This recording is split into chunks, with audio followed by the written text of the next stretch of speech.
For phonics today, we are working on I can read WR words. So WR says the W is silent. And this happens at the beginning of words. So let's take a look at the pictures that you're going to drag and drop into the correct boxes. So my turn, your turn.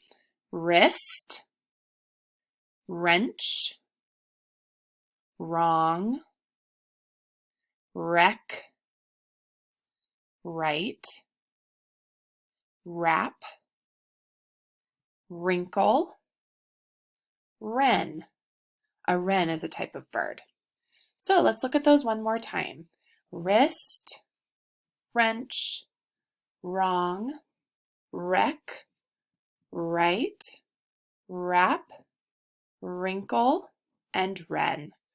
So you are going to read these words and match them with the pictures and drag the picture to the box where the picture goes. When you are done, please press the X and then press the blue turn-in button.